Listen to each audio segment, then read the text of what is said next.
ദുഷ്ടാനുമെന്നുമാരുടെ സന്നികളിൽ നിന്ന് ഞങ്ങളെ രക്ഷിക്കണമേ. എന്തുകൊണ്ടെന്ന സ്വർഗ്ഗത്തിലും ഭൂമിയിലും രാജ്യവും ശക്തിയും പ്രാബല്യവും അധികാരവും അങ്ങയുടേതാകുന്നു, ഇപ്പോഴും എപ്പോഴും എന്നേക്കും.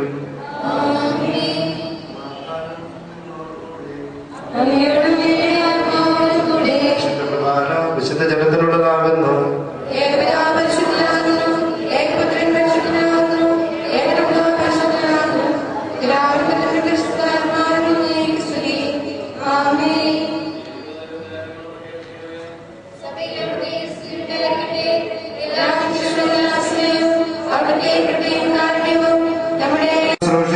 സ്തുതിക്കുകയും ബഹുമാനിക്കുകയും ചെയ്തു. തന്റെ രാജ്യത്തിന്റെ മഹത്വത്തിനും പരിശുദ്ധമായ ധ്യാനത്തിനും തിരുസന്നിധി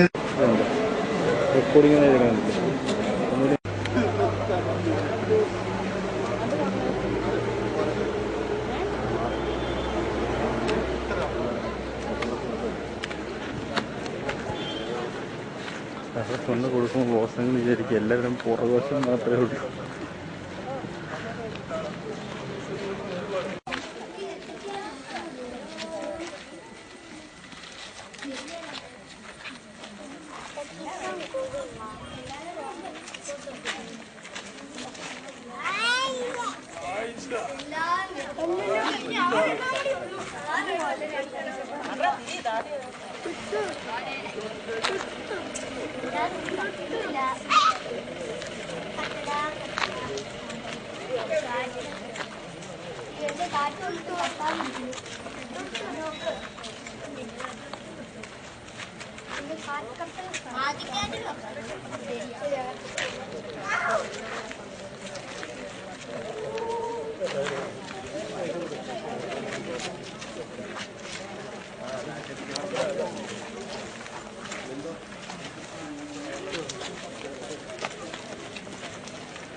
ഞങ്ങളുടെ ജീവന്റെ കാരണവും ആത്മാവിന്റെ പ്രത്യാശയും നീയാകുന്നു. ജീവന്റെയും മരണത്തിന്റെയും നാഥനും പിതാവും പുത്രനും പരിശുദ്ധാത്മാവുമായി സർവേശ്വര കൈക്കൊള്ളണമേ ഹൃദയംഗമാം വിശ്വാസമോടെ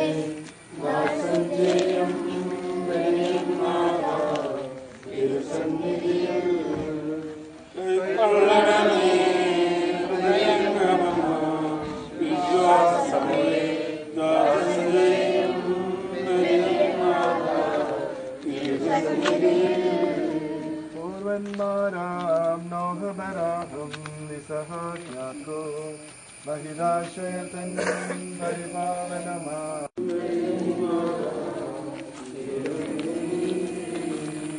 അന്ത്യമിഴാത്തോ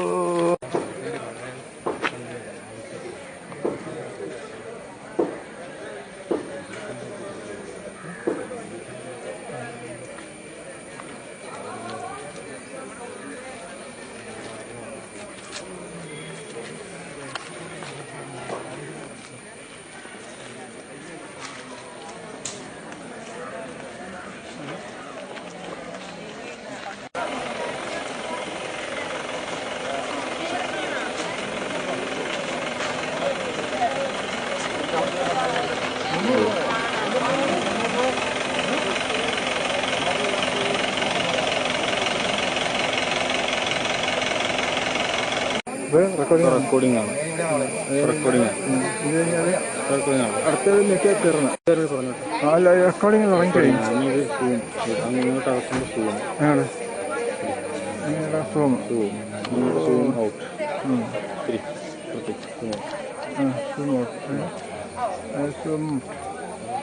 ഇവിടെ കമ്മിങ്ങാണ്. ഇതിൻ്റെ അത്രയുള്ളതാണ് ബേസിക്. അത് വീഡിയോ കാണിക്കുമ്പോൾ അത് സേവ് ആവും.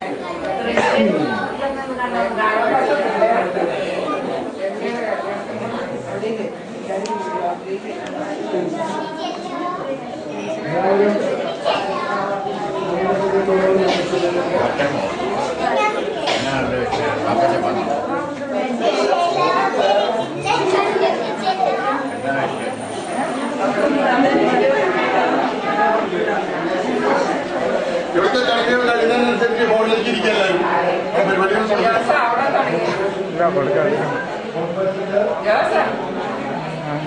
വിട്ടേക്കട്ടെ.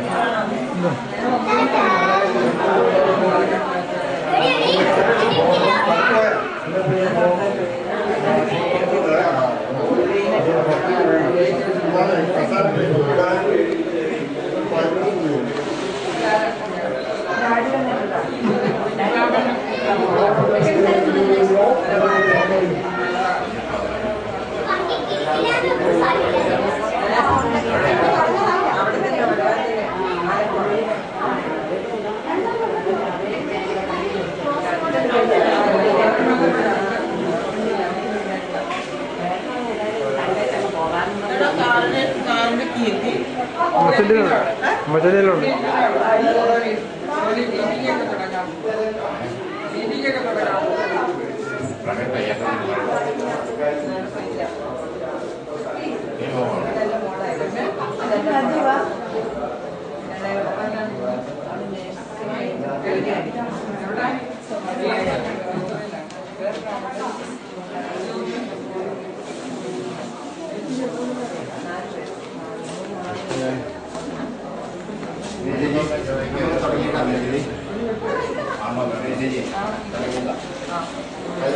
അങ്ങോട്ട് വരുന്നുണ്ടോ?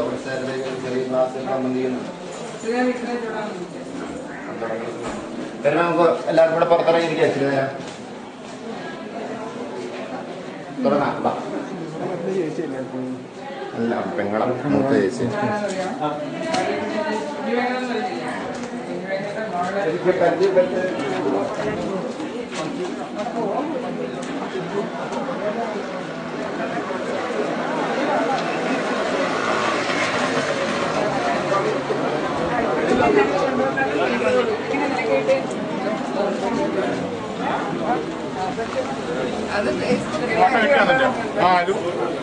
Thank you. ഇത്ര നന്നായി.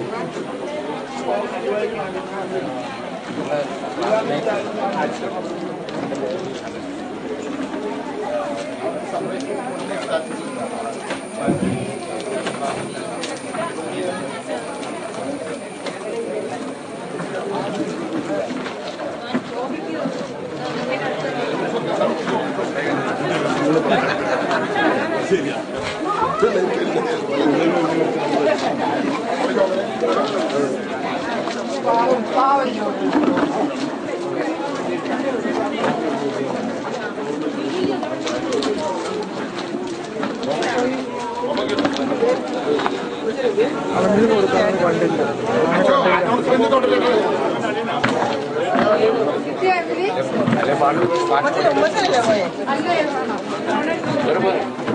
മെഷീനില്ലേ മെഷീൻ അങ്ങനെ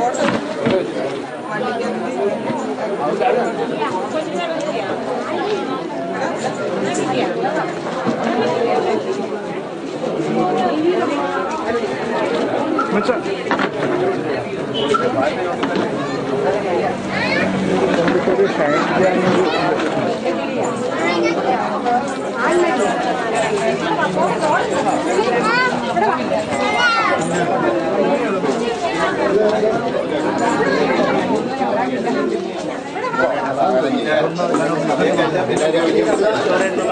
കിടന്ന അത് കഴിഞ്ഞ് സഹനം ചെയ്യാൻ വേണ്ടി ജോറേനെ വിളിക്കും. ജോറേട്ടും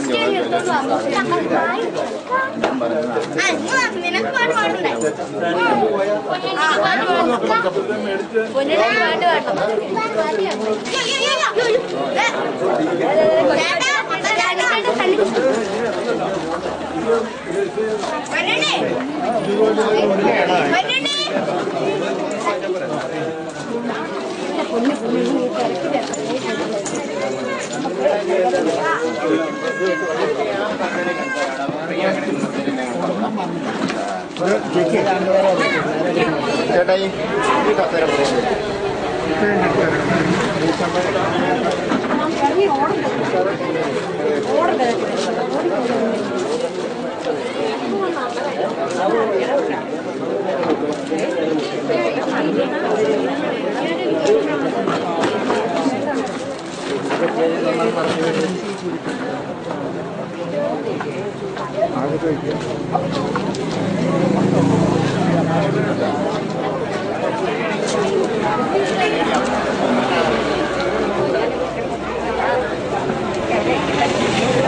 ക്ഷണം സ്വീകരിച്ച് സ്നേഹപൂർവ്വം കടന്നു വന്നിട്ടുള്ള ജോജോച്ചനെ സ്വാഗതം ചെയ്യാനായിട്ട് നമ്മുടെ കുടുംബ യൂണിറ്റിന് വേണ്ടി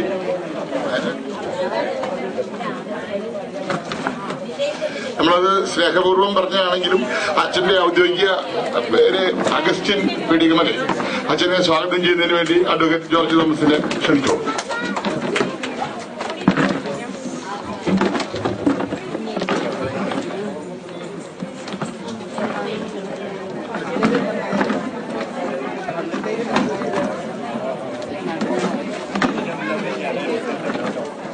കാലത്തേൽ കുടുംബയോഗത്തിന്റെ ഈ വർഷത്തെ നമ്മുടെ സമ്മേളന പരിപാടികൾ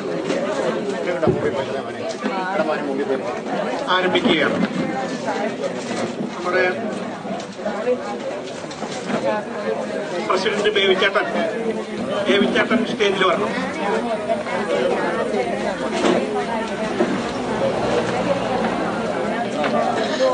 നമ്മുടെ എക്കാലത്തെയും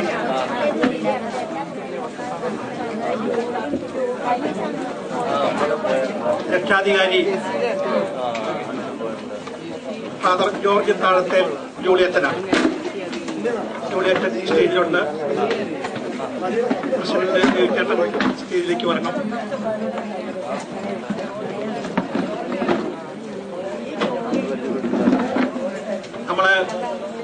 നമ്മുടെ സംസ്ഥാനത്തിന്റെയും അതുപോലെ സംസ്ഥാനത്തിന് വെളിയിലും ഒക്കെയായി തൊഴിലും താമസവും ഒക്കെയായി കഴിയുന്ന പരമാവധി അംഗങ്ങൾ, താഴത്തേൽ കുടുംബയോഗത്തിന്റെ അംഗങ്ങൾ ഇവിടെ ഈ യോഗ പരിപാടികളിലേക്ക് എത്തിച്ചേർന്നിട്ടുണ്ട്. നമ്മുടെ പരിപാടികളുടെ പതിവ് പോലെ തന്നെ സമ്മേളനം നടക്കുന്ന പ്രദേശത്തെ ഇടവകപ്പള്ളിയിൽ കുർബാനയ്ക്ക് ശേഷമാണ് സമ്മേളനം തുടങ്ങുന്നത്. കർണാട് പള്ളിയെ സംബന്ധിച്ചിടത്തോളം നമ്മുടെയൊക്കെ വേരുകൾ ഇവിടെയാണ്. നമ്മുടെ പൂർവ്വപിതാമഹന്മാരെല്ലാം തന്നെ അന്ത്യവിശ്രമം കൊള്ളുന്ന സ്ഥലമാണിത്. ആ നിലയിൽ ഇവിടെ നടത്തുന്ന ഒരു സമ്മേളനത്തിന് നമുക്കെപ്പോഴും വളരെയേറെ വൈകാരികമായ അടുപ്പമുണ്ട്. ആ വൈകാരികമായ അടുപ്പം തന്നെയാണ് നമ്മളെ ഈ പ്രദേശത്തേക്ക് കൂടുതൽ എന്നും ആകർഷിക്കുന്നത്. നമ്മൾ ഒരു പ്രവാസി സമൂഹമാണ് താഴത്തേക്കാരും. പഴയ കാലത്തെ യൂതന്മാരുടെ മാതിരിയാണ് നമ്മളിങ്ങനെ തൊഴിലന്വേഷിച്ചും കൂടുതൽ കാർഷിക രംഗത്തുണ്ടായിരുന്നവർ നമ്മുടെ മുൻ തലമുറക്കാർ കാർഷിക വൃത്തിയിലായിരുന്നപ്പോഴും കൃഷി ഭൂമി വികസിപ്പിക്കുക, അങ്ങനെ കൂടുതൽ നല്ല ഒരു ജീവിത മാർഗം തേടി പോയവരാണ്. അങ്ങനെ എല്ലാ സ്ഥലങ്ങളിലും വ്യാപിച്ച് ഈ ആഗോളവൽക്കരണത്തിന്റെ കാലഘട്ടത്തിൽ താഴെ ഇറങ്ങിയിട്ട് ഇവിടെ കയറിയില്ല. നമ്മളുടെ 2ാം തലമുറയും 3ാം തലമുറയും ഒക്കെ ഏറെക്കുറെ ഈ ഭൂഗോളത്തിന്റെ അങ്ങറ്റങ്ങളിലേക്ക് കാണാപ്പുറങ്ങളിലേക്കെല്ലാം എത്തിക്കൊണ്ടിരിക്കുകയാണ്. ഇനിയും അങ്ങനെയുള്ള സൗഭാഗ്യങ്ങൾ നമ്മുടെ തലമുറയ്ക്ക് ഉണ്ടാകും. നമ്മളപ്പോഴും അങ്ങനെ അകന്നകന്നു പോകുന്നതോറും കൂടുതൽ അടുക്കാൻ ഇത്തരം കുടുംബ സംഗമങ്ങൾ, കുടുംബയോഗങ്ങൾ ഉപകരിക്കും എന്ന നമ്മുടെ ഒരു കൂട്ടായ തീരുമാനത്തിന്റെ അടിസ്ഥാനത്തിൽ, പ്രത്യേകിച്ചും മരിച്ചുപോയ നമ്മുടെ ഫ്രാൻസി അച്ഛന്റെ അഭിലാഷമായിരുന്നത്, അതിന്റെ അടിസ്ഥാനത്തിലാണ് നമ്മളിങ്ങനെ ഇപ്പോൾ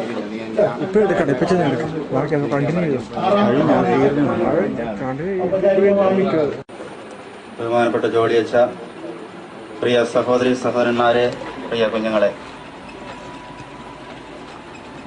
താഴ്ത്തൽ കുടുംബയോഗത്തിന്റെ ഈ സമ്മേളനത്തിൽ ഭാഗമാകാൻ സാധിച്ചതിൽ എനിക്ക് വളരെ സന്തോഷമുണ്ട്. ഈ കുടുംബത്തിലെ നേരിട്ടുള്ള ഒരു അംഗമല്ല എങ്കിലും ഒരേ കുടുംബം പോലെ തന്നെയാണ് പീടിമല കുടുംബം. ഞാൻ ചെറുപ്പം മുതലേ തൊട്ടയലോകത്തുള്ള വീട്ടുകാരാണ്. അതുപോലെ തന്നെ മറ്റ് പല ബന്ധങ്ങളുമുണ്ട്. സ്വന്തം കുടുംബത്തിലേക്ക് വന്ന ഒരു അവസ്ഥയാണ് എനിക്ക് ഇപ്പോഴുള്ളത്.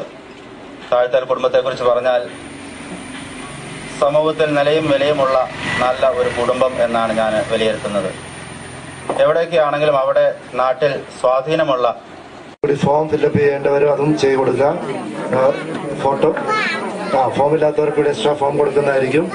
അതുപോലെ ഫോട്ടോയും കൊണ്ടുവന്നിട്ടുള്ളവർ റിയൽ ഫോട്ടോയോ CD-യിലോ പെൻഡ്രൈവിലോ എങ്ങനെ കൊണ്ടുവന്നാലും കുഴപ്പമില്ല. അതിവിടെ സബ്മിറ്റ് ചെയ്യേണ്ടതാണ്. ചെയ്യുന്നതോട് ചില കാര്യങ്ങൾ സംസാരിക്കുന്നതായിരിക്കും. ഇവിടെ മൊബൈലില്ലാത്ത ആൾക്കാരുണ്ട്.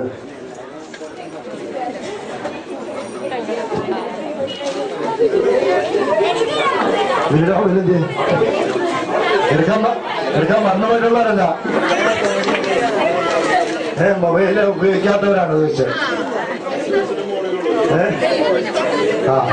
5 വയസ്സിന് മുകളിലുള്ളവരുമാണ്. പക്ഷെ മൊബൈൽ ഒരിക്കലും മോശമാണെന്ന് ഞാൻ പറയുന്നില്ല. പക്ഷേ ആവശ്യമില്ലാത്ത പല സാഹചര്യങ്ങളിലും പല വ്യക്തികളും അതുപോലെ കുട്ടികളായിട്ടുള്ളവർ ഇത് പലപ്പോഴും ഉപയോഗിക്കുന്നുണ്ട്. അതാണ് ഓരോ വ്യക്തികളെയും മോശമാക്കുന്നത്. അല്ലെങ്കിൽ അച്ഛൻ പറഞ്ഞ മാതിരി മൊബൈല് മറ്റുള്ള ദുരുപയോഗിക്കുമ്പോൾ മോശമായിട്ടുള്ള മെസ്സേജുകളും ചിത്രങ്ങളും ട്രാൻസ്മിറ്റ് ചെയ്യാനായിട്ട് ഉപയോഗിക്കുമ്പോഴാണ് മൊബൈല് മോശമായി തീരുന്നത്. അതാണ് നമ്മൾ ഉപേക്ഷിക്കേണ്ടത്. അത് മൊബൈല് കയ്യിൽ പിടിച്ചുകൊണ്ട് അല്ലെങ്കിൽ ഉപയോഗിച്ചുകൊണ്ട് ആരും മോശമാവുകയോ മൊബൈല് മോശമാവുകയോ നമ്മൾ മോശമാവുകയോ ചെയ്തില്ല. അതിന്റെ ഉപയോഗമാണ് നമ്മൾ കൺട്രോൾ ചെയ്യേണ്ടതും നല്ല രീതിയിൽ കൂടെ ഉപയോഗിക്കേണ്ടതും. അതാണ് നമ്മൾ പഠിക്കേണ്ടത്. നമ്മുടെ ആരുടെയും കുടുംബം, എൻ്റെ കയ്യിൽ 2 സിമ്മുള്ള ഒരു മൊബൈലുണ്ട്. മറ്റുള്ള അച്ഛന്മാരുടെ പലർക്കും ഉണ്ട് 2 സിമ്മുള്ള മൊബൈൽ. പക്ഷേ 5 പേര് ഞങ്ങൾ ബിഷപ്പിനെ വിളിക്കാൻ വേണ്ടിയിട്ട് 10-15 മിനിറ്റ് കുത്തിയിരുന്ന് സംസാരിച്ചു, ട്രൈ ചെയ്ത് നോക്കി. പക്ഷെ കിട്ടിയില്ല. എയർസെൽ ഉണ്ട് അവിടെ, പിന്നെ റിലയൻസ് ഉണ്ട്, എയർടെൽ ഉണ്ട്, BSNL ഉണ്ട്. ഇത്രയും ടവറുകളുള്ള സ്ഥലത്ത് ഞങ്ങൾ 5 അച്ഛന്മാരും വട്ടത്തിരുന്ന് ഒരാളെ വിളിക്കാൻ വേണ്ടി നോക്കിയിട്ടും സാധിച്ചില്ല. അപ്പോൾ ചിലപ്പോൾ 1, 2, 3 സിം ഉണ്ടെങ്കിലും നമ്മൾ ചിന്തിക്കുമ്പോഴും ആണ് നമ്മുടെ ഐഡിയകളും നമ്മുടെ ജീവിത രീതികളും മാറിപ്പോവുകയും അത്തരത്തിലായിത്തീരുകയും ചെയ്യുന്നത്. അതാണ് നമ്മൾ ഉപേക്ഷിക്കേണ്ടത്. ഇത്തരത്തിലുള്ള മീഡിയകൾ നമ്മളെ ഇൻഫ്ലുവൻസ് ചെയ്യാൻ പാടില്ല. അതായത് നമ്മൾ അവരുടെ അടിമകളാകാൻ പാടില്ല. അതാണ് ഉദ്ദേശിക്കുന്നത്. അതുകൊണ്ട് ഏത് കാര്യങ്ങളാണെങ്കിലും എന്താണെങ്കിലും അതിന്റെ പോസിറ്റീവായിട്ടുള്ള രീതികളിൽ കൂടി ചിന്തിക്കാനും ഉപയോഗിക്കാനുമായിട്ടാണ് നമ്മൾ പഠിക്കേണ്ടത്. അതിൽ നമ്മൾ ഫെയിലാകുമ്പോഴാണ് നമ്മുടെ തന്നെ ജീവിതം ഫെയിലാവുക. അല്ലെങ്കിൽ ഇത്തരത്തിലുള്ള കാര്യങ്ങൾ നമ്മളെ അടിമകളാക്കി മാറ്റുന്നതും അതിൻ്റെ അടിമകളായി തീരുമ്പോൾ നമ്മൾ എന്താ പറയുക, പിശാചിന്റെയും അതുപോലുള്ള പൈശാചിക ബന്ധങ്ങളുടെയും പൈശാചികമായിട്ടുള്ള ചിന്തകളുടെയും അടിമകളായി തീരുന്നത്. അതുണ്ടാകാതിരിക്കാൻ വേണ്ടിയിട്ടാണ് നമ്മൾ പരിശ്രമിക്കേണ്ടത്. ശരി.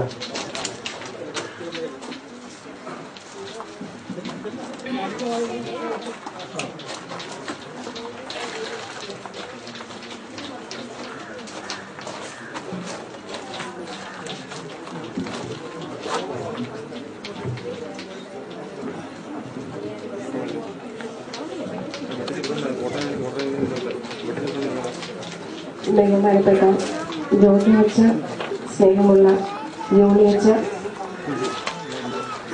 ദേവിച്ചേട്ട, സ്നേഹമുള്ള മാതാപിതാക്കളെ, സഹോദരങ്ങളെ, കുട്ടികളെ,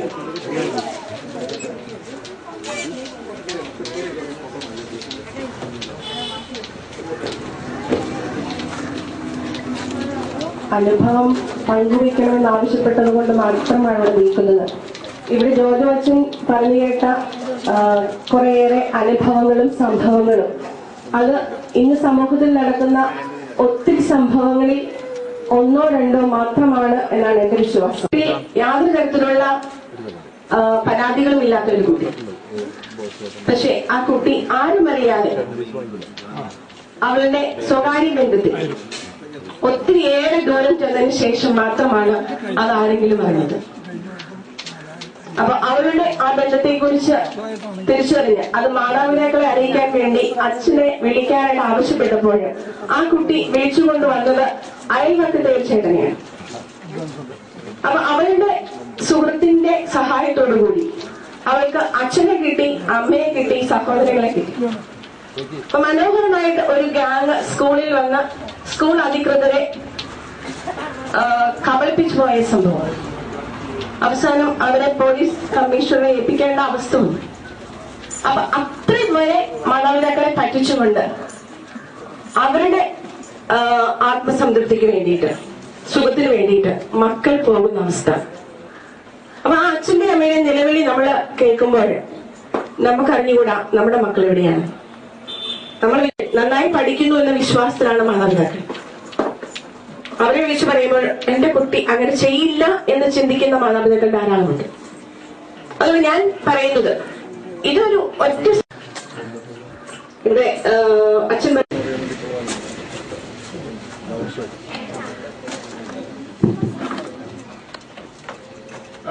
ആദ്യമായിട്ട് ഇങ്ങനെ ഒരു കുടുംബയോഗം എല്ലാ വർഷവും നടത്താനായിട്ട് തീരുമാനിക്കുകയും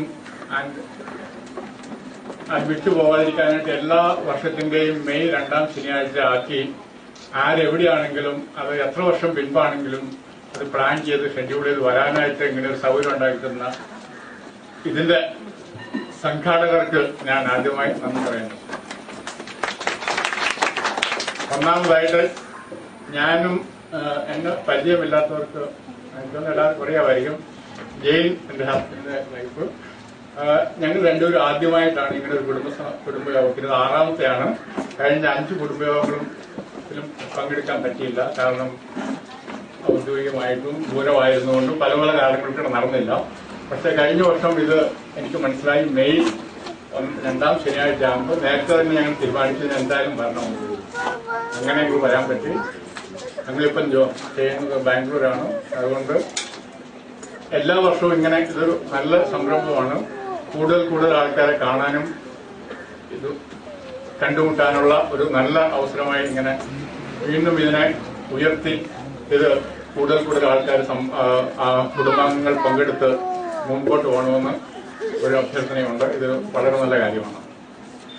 പിന്നെ ജോളി അച്ഛനും ജോജോ അച്ഛനും പറഞ്ഞ 1-2 കാര്യങ്ങൾ നമ്മുടെ എല്ലാവരെയും വളരെ അഫക്ട് ചെയ്യുന്നതാണ്, വളരെ ചെയ്യുന്നതാണ്.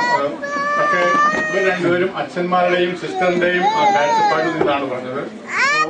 ഇവിടെ ആരെങ്കിലും ഒരു കുടുംബാംഗത്തിന്റെ കാഴ്ചപ്പാടിൽ അത് നമ്മുടെ കുടുംബങ്ങളിൽ എങ്ങനെ സിമ്പിളായിട്ട് നടത്താം, എങ്ങനെ അതിനെ മുമ്പോട്ട് കൊണ്ടുപോകാം. കാരണം നമ്മൾക്ക് അല്ല കുടുംബാംഗങ്ങൾ അല്ലെങ്കിൽ മാതാവ് പിതാവ് കുട്ടികൾ അവർക്കറിയാം എങ്ങനെ ചെയ്യാം, എങ്ങനെ ചെയ്യുന്നുണ്ട്, എങ്ങനെ ചെയ്യാൻ പറ്റും. സോ ഞാൻ വിചാരിച്ചതൊരു ചർച്ചയാണെന്നാണ് വിചാരിച്ചത്. അറ്റ്ലീസ്റ്റ് 1-2 പേരും കൂടെ വന്ന് കുടുംബാംഗങ്ങളുടെ അല്ലെങ്കിൽ മാതാവിന്റെ പിതാവിന്റെ പെർസ്പെക്റ്റീവിൽ ഇതിനെപ്പറ്റി 1-2 അഭിപ്രായങ്ങൾ പറയുന്നതിനോട് എനിക്ക് താല്പര്യമുണ്ട്. വരാം, ആരെങ്കിലും ഉണ്ടെങ്കിൽ വരണം. I just started this. ഞാനൊന്ന് തുടങ്ങി വെച്ചു എന്നേ ഉള്ളൂ, അല്ല ഞാനിവിടെ പ്രസംഗിക്കാൻ വന്നതല്ല. ഇതൊരു നല്ല കാര്യമാണ്. ഇപ്പൊ കുറച്ചുകൂടെ കൂടുതൽ പേര് ഇവിടെയൊക്കെ നടത്തുന്നു. ഇടപെട്ടായിട്ട് നമ്മുടെ കുഞ്ഞുങ്ങൾ ക്ലാസ് 10 കഴിഞ്ഞു കഴിഞ്ഞാൽ അല്ലെങ്കിൽ ക്ലാസ് 12 കഴിഞ്ഞു കഴിഞ്ഞാൽ നമ്മുടെ കൂടെയല്ല. അപ്പൊ നമ്മുടെ കുഞ്ഞുങ്ങളിലൂടെ നമുക്ക് ജീവിക്കാനും അവർക്ക് ഉപദേശങ്ങൾ കൊടുക്കാനും റോൾ മോഡൽസ് ആയിട്ട് മാതൃക കൊടുക്കാനും എന്തിനാണെങ്കിലും നമുക്ക് ആകെയുള്ളത് 17 വർഷമാണ്. 17 വർഷം കഴിഞ്ഞു കഴിഞ്ഞാൽ പ്രത്യേകിച്ച് ഇന്നത്തെ സ്ഥിതിയിൽ നമ്മുടെ കുട്ടികൾ നമ്മുടെ അടുത്തില്ല. ഒരു വർഷത്തിൽ ചിലപ്പോൾ 15 ദിവസം, ചിലപ്പോൾ 10 ദിവസം, ചിലപ്പം വന്നില്ലെന്നും വരും. ആ രീതിയിലാണ് നമ്മുടെ ലോകം പോകുന്നത്. അതിന് പറഞ്ഞിട്ട് കാര്യമില്ല. That's a fact of life, we have to accept it.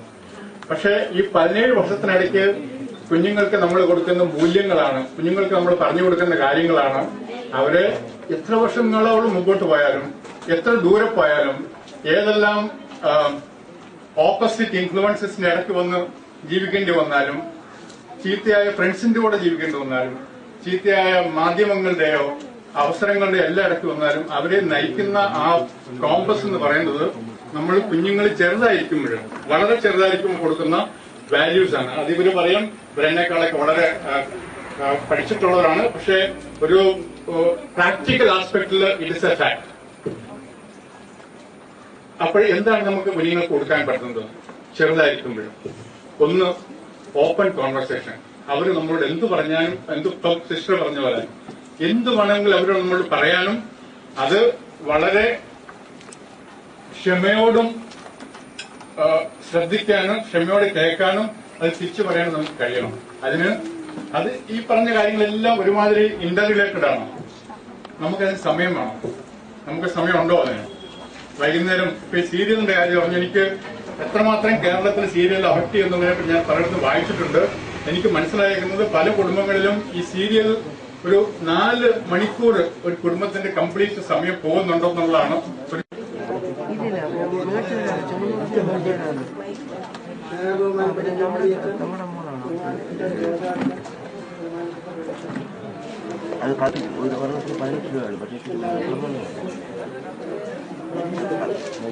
ഇവിടെ കൂടിയിരിക്കുന്ന എല്ലാ കുടുംബാംഗങ്ങളും, താഴത്തെ കുടുംബാംഗങ്ങളും നമ്മൾ കൂടിയിരിക്കുന്ന എല്ലാവരും ഈ ഇപ്പൊ ജോസ് പറഞ്ഞ കാര്യത്തിനെ മാനിച്ച് 2 വാക്കുകൾ പറഞ്ഞ് നമ്മള് മാതൃകാപരമായിട്ട് നയിക്കേണ്ട കാര്യത്തെപ്പറ്റി ആധികാരികമായി അറിവുള്ള മോജാച്ചനും ജൂലിയച്ചനും സ്കൂളില് വിദ്യാഭ്യാസപരമായിട്ടും കുട്ടികളോട് കൂടുതൽ ഇടപെട്ടും പരിചയമുള്ള നമ്മുടെ സിസ്റ്റർ ഷീലമ്മ പറഞ്ഞതും എല്ലാം കാര്യങ്ങളാണ്. പക്ഷെ നമ്മൾ കുടുംബം എന്ന് പറയുന്ന കുടുംബം ഇമ്പം ഉണ്ടാക്കുന്ന സംഗതി ഇപ്പം കൂടുതലില്ല, അതുകൊണ്ട് ഇമ്പമില്ല. അതാണ് ഇപ്പൊ സംഭവിച്ചുകൊണ്ടിരിക്കുന്നത്. കൂടാൻ ഇപ്പൊ ജോസ് പറഞ്ഞൊരു കാര്യം ശരിയാണ്. 17 വർഷം എന്ന് പറയുന്നത് ചിലപ്പോൾ 4 വർഷം കഴിഞ്ഞ് പിള്ളേരെ കൊണ്ട് ഒന്നെങ്കിൽ പിള്ളേരുടെ ഭാവി ഉദ്ദേശിച്ച് നല്ലതിന് വേണ്ടി, അല്ലെങ്കിൽ കാരണന്മാരുടെ എന്തെങ്കിലും സൗകര്യത്തിന് വേണ്ടി പിള്ളേരെ ആദ്യം തന്നെ ഒരു കമ്പൽസറിലി ഡിപ്പാർട്ടിയേഷൻ, ഒരു മാറ്റം വരുത്തി കൊണ്ടുപോയി എവിടെയെങ്കിലും ആക്കി പിള്ളേർ നല്ല രീതിയിൽ വരുന്നത് കാണണം എന്നുള്ള അന്തിമാഭിലാഷമോ അല്ലെങ്കിൽ എന്തെങ്കിലും ഒരു അഭിലാഷമായിട്ട് അങ്ങനെ പോകും. അതുകൊണ്ട് കുടുംബത്തിൽ പിള്ളേരുമായിട്ട് ഇന്ററാക്ഷൻ ഇല്ലാതെ വരുന്നത് ഒരു പരിധിവരെ ഇപ്പൊ ഈ പറഞ്ഞ കാര്യങ്ങളൊന്നും പ്രായോഗികം അല്ലാതെ വരുമോ എന്നുള്ളത് ചെറിയ ചോദ്യചിഹ്നോടെ കിടക്കുന്നു. നമ്മുടെ കുടുംബത്തിന്റെ ഏറ്റവും സ്ട്രിക്റ്റ് ആയിട്ടുള്ള പൂർവികരെ വെച്ച് നോക്കി, അവരുടെ മക്കളെ വെച്ച് നോക്കിയിട്ട് അവരുടെ പെരുമാറ്റ രീതിയിൽ അവർക്ക് സമൂഹത്തിൽ കിട്ടിയിട്ടുള്ള ബഹുമാനങ്ങൾ പേടി കൊണ്ടാണോ, ആദരം കൊണ്ടാണോ, അവരുടെ അറിവ് കൊണ്ടും ദൈവവിശ്വാസം കൊണ്ടാണോ എന്നൊക്കെ ഒന്ന് വിശകലനം ഇപ്പോഴത്തെ കാരണന്മാരായിട്ടുള്ള നമ്മൾ എടുത്തിട്ട് വേണം നമ്മൾ പിള്ളേരെ ശകാരിക്കാനും സ്ട്രിക്റ്റ് ആകാനും നമ്മുടെ മക്കളെ കൂടുതൽ നന്നാക്കാൻ ശ്രമിക്കാനും. അങ്ങനെ വരുമ്പം ഈ പറഞ്ഞ കാര്യങ്ങൾ മുഴുവനും പ്രായോഗികമായിട്ട്